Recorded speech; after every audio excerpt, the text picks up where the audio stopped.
Assalamualaikum warahmatullahi wabarakatuh.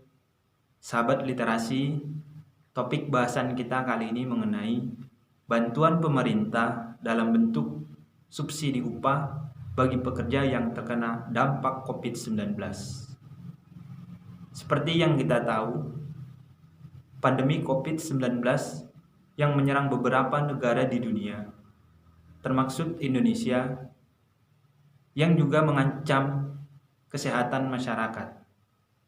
Pandemi COVID-19 tidak hanya mengancam kesehatan masyarakat, namun juga mengancam pertumbuhan perekonomian secara nasional.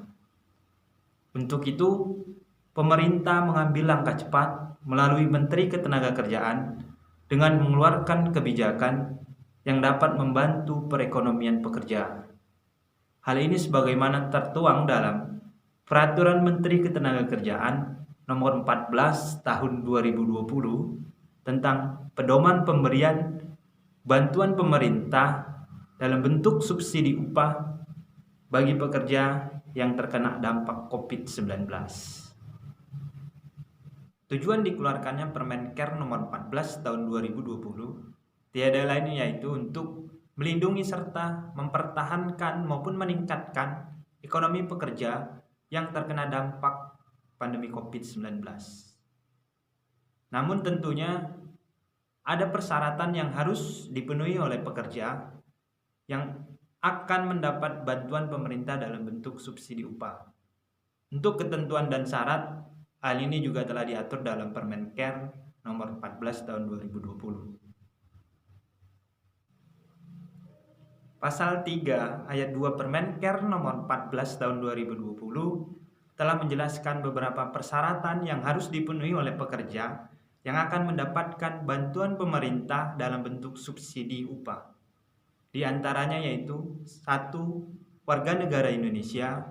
Yang kedua, merupakan peserta aktif program Jaminan Sosial Ketenagakerjaan atau BPJS Ketenagakerjaan.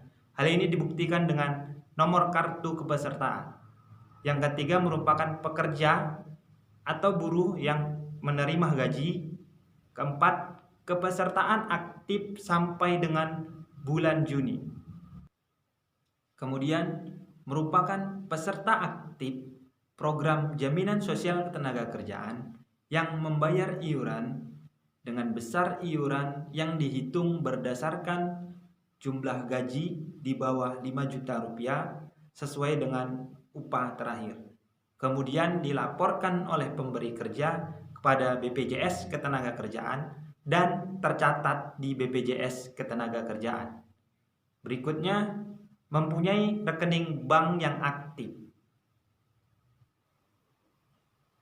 Adapun besaran bantuan yang diberikan oleh pemerintah kepada pekerja yaitu sebesar Rp600.000 per bulan, dan ini nantinya akan diberikan oleh pemerintah kepada pekerja selama 4 bulan.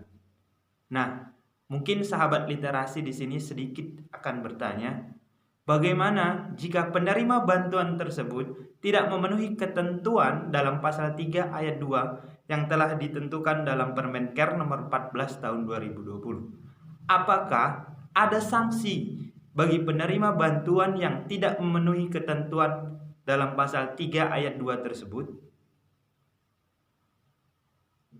Sejatinya Permenker Nomor 14 Tahun 2020 memang tidak memberikan penjelasan secara rinci mengenai sanksi. Namun, pasal 8 ayat 2 Permenker tersebut dapat kita jadikan rujukan terhadap penerima bantuan yang tidak memenuhi ketentuan dalam pasal 3 ayat 2 diwajibkan untuk mengembalikan bantuan pemerintah yang telah diterima ke rekening kas negara. Sahabat literasi, mungkin bahasan kita kali ini sampai di sini. Sampai jumpa di video berikutnya. Wassalamualaikum warahmatullahi wabarakatuh.